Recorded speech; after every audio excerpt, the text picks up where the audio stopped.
Here's some of the stories trending this week at NASA. On May 16th, the International Space Station completed its 100,000th orbit of Earth since the launch of its first component on November 20th, 1998. In that time, the station has traveled more than 2.6 billion miles, which is roughly the equivalent of about 10 round trips between Earth and Mars at the average distance between the two planets. The space station zips around our planet at 17,500 miles per hour, completing each orbit in just 90 minutes.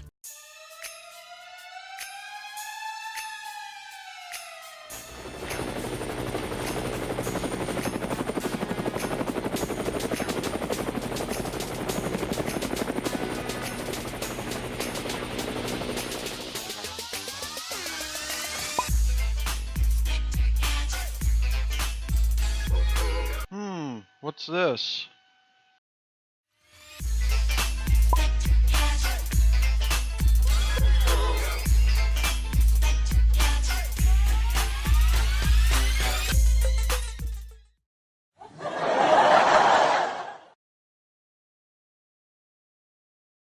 Giving the crew on board the unique opportunity to experience 16 sunrises and sunsets per day and to capture some great images of Earth. To help mark the occasion, the Expedition 47 crew, including Station Commander Tim Coper and Jeff Williams of NASA, posed for this snapshot, the 3 millionth image taken from on board the ISS. May 16th also saw the much-anticipated launch of several small satellites from the ISS. Students at St. Thomas More Cathedral School in Arlington, Virginia, watched as their STM-SAT-1 was deployed from the station's NanoRacks CubeSat deployer.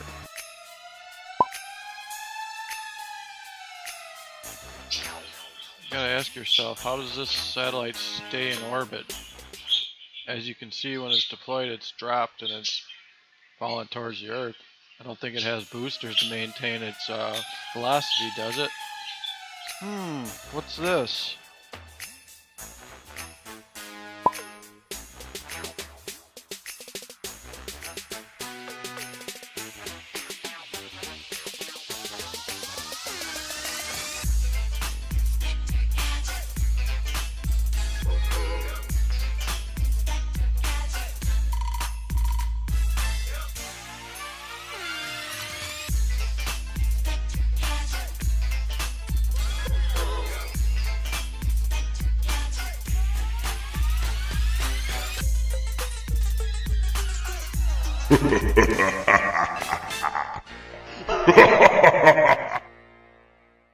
STM-SAT-1, the first ever CubeSat built by elementary school students, is an educational mission designed to transmit images of Earth to ground stations around the country. Meanwhile, NASA's 2 NODES satellites were also deployed into low Earth orbit. These tiny devices are part of a technology demonstration mission to exhibit new network data and command handling capabilities needed for collaborative operation of swarms of multiple spacecraft.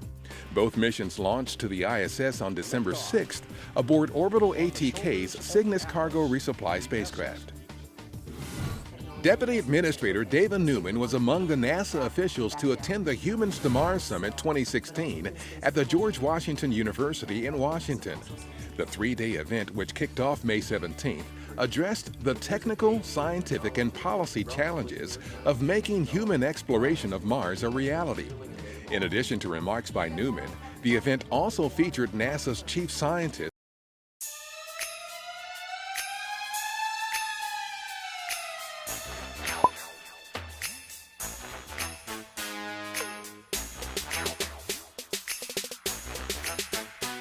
Ellen Stofan, Steve Jerzik, the agency's Associate Administrator for Space Technology, as well as other well-known figures in the space community.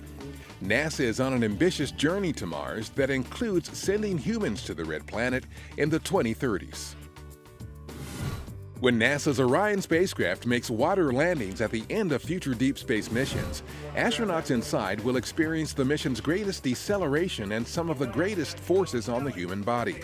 NASA's been landing people in the ocean since, what, the late 50s, 60s, and they haven't figured it out yet? So engineers at NASA's Langley Research Center in Hampton, Virginia, are conducting water impact tests of an Orion test capsule with suited crash test dummies inside.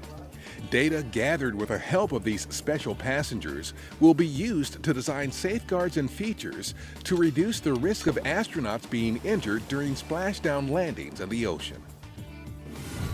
On May 18th, NASA Administrator Charlie Bolden participated in Transformers, a live journalism event hosted by the Washington Post to explore the breakthroughs pushing the boundaries of knowledge and setting the stage for inevitable change. The administrator was part of a panel discussion titled "There's No Place Like Space" about recent milestones and developments in commercial spaceflight and their potential to open up new frontiers for business and exploration.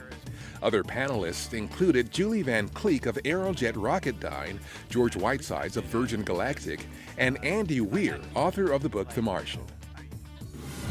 A farewell event was held on May 19th at NASA headquarters in recognition of the nearly 4 decades of science and exploration achievements of John Grunsfeld, who is retiring at the end of May as the agency's Associate Administrator for Science. Administrator Charlie Bolden and other well-wishers were on hand to thank the Hall of Fame astronaut for his contributions to the agency and its missions. And that's what's up this week at NASA. For more on these and other stories, follow us on social media and visit www.nasa.gov/twan.